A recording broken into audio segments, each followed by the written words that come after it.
Oh well, video number 4, number 5 maybe by now, unless I can edit this all together. Stupid, I need to get a better camera. I was trying to use my phone and accidentally press the button, etc. Alright, so we're going to go for a start. Let's see if we can catch this purge valve leaking, and then we'll do a scan check. I think will be the next thing. Let's see what sort of codes. We're obviously going to have a fault code for this, but I'll see how we go.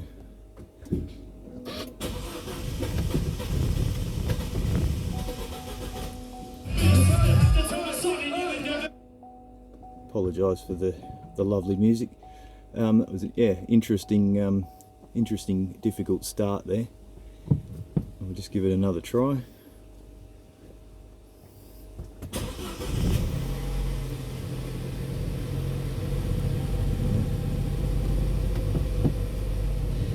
Definitely a few misfires, but as you can see,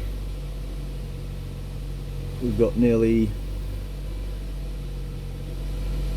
15 inches of vacuum at idle. So that purge valve's definitely no good. At least we sort of caught the issue with the crank, rough crank. So I'll just try and pause this again. We'll just reconnect that purge valve and see if we can do a scan check and see what we come up with, fault codes, etc. Alright, just when I've switched that off, I'm not sure if I caught it in the video, just when I disconnected the vacuum pump, and it was holding vacuum. So literally after an initial start, the purge valve was then sealing fine. I've now just reconnected my vacuum gauge to it, pulled a vacuum, and it's now holding vacuum. So we definitely have a dicky purge valve that should be normally closed. Only opens when the computer tells it to open. The electrical connector disconnected. Apologise for the wonky footage. Now just reconnected it, still electrical connector disconnected, and as you saw before, it wasn't holding vacuum when we just pumped on it before. Now it is. If I disconnect it,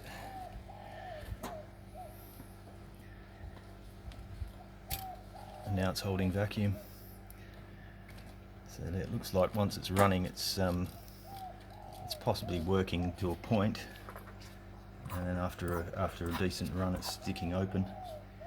And the initial start, it may then be in a state where it's trying to compensate for an issue for that. We may have other things going on, but we'll do a scan check and we'll see how we go. I'll be back in a second. Alright, just done a quick health report. Apologise for the glare on the screen here. Not a lot I can do about it. Quite a sunny day here. We do have intake air temp sensor, turbo boost control, etc. Evap purge, likely it may be monitoring these even with the key and everything off, so we'll have a look. Headlight control, we do have one headlight globe blown at the moment, at least one's not working, so we'll have to look into that.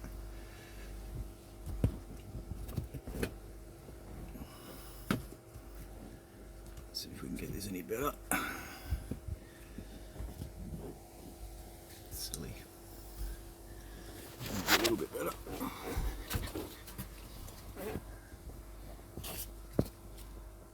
BCM code, control module power circuit, interesting.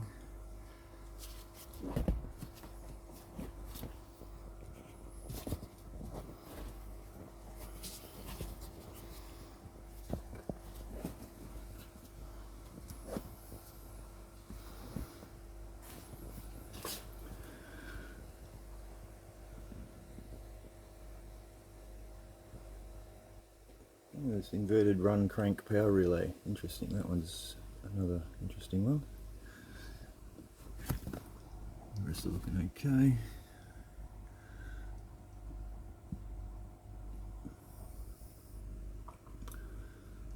Steering column control.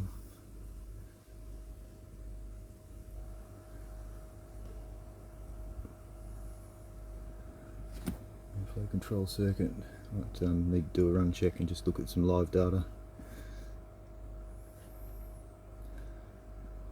Airbag.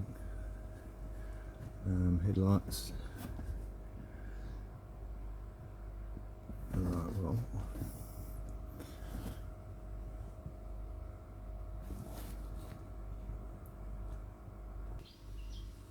Alright, just looking at these. Engine control unit. And most of these I think are history codes. Only one still in red currently. Look at freeze frame data.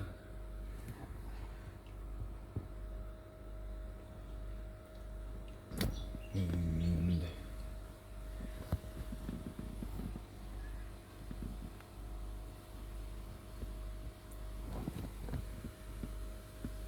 this distance since cleared. First malfunction, same, and then distance since last malfunction, same. So I've got a feeling they're just history. Engine coolant temp looks fine.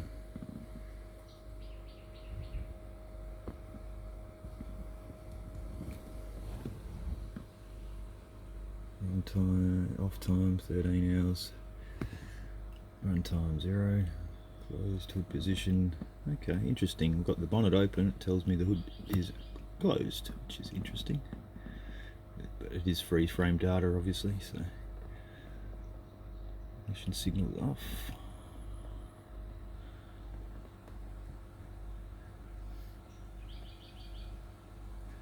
Power enrichment off.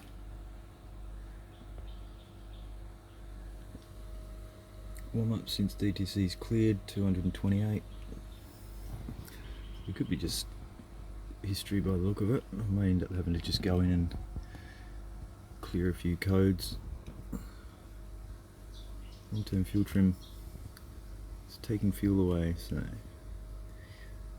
that was at the time. It did have a bad valve cover with the PCV regulated, no good, and PCV valve in the manifold is no good, so they've been sorted. Apologise for this glare. Not much we can do about it at the moment.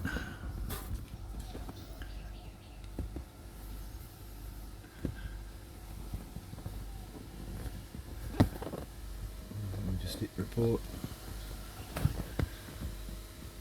Details, okay.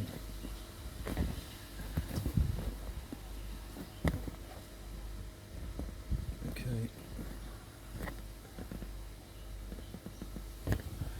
And then just those 4. And I've got a feeling, obviously the evap code will be possibly one we set. May still be a history, and it's in green now. And boost sensor, circuit voltage and or boost performance could also be related to purge valve leaking. Intake air temp sensor, we're probably going to need to do a bit of live data. I might just go back through here and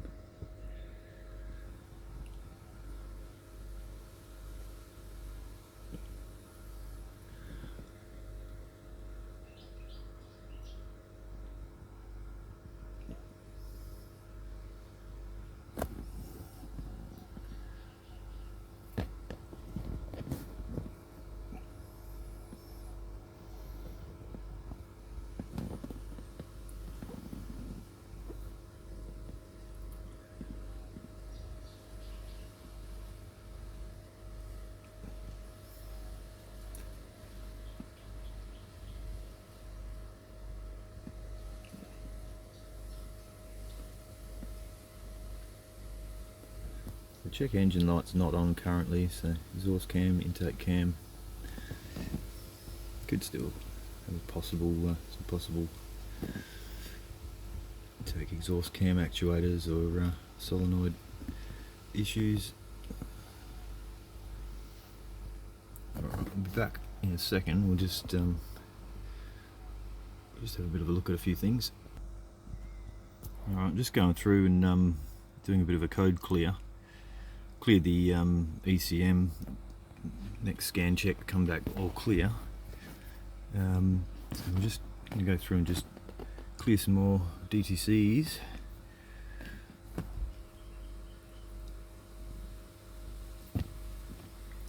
Just see what comes back.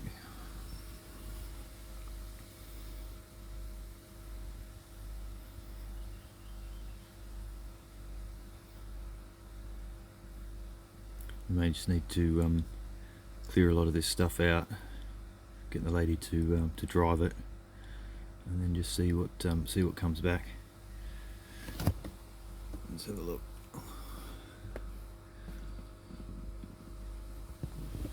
And so far normal.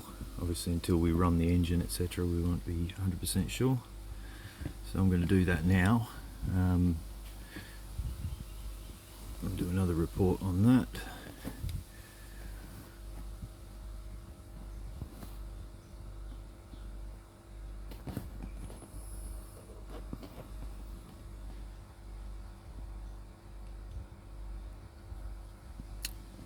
And then we shall see. Back in a second.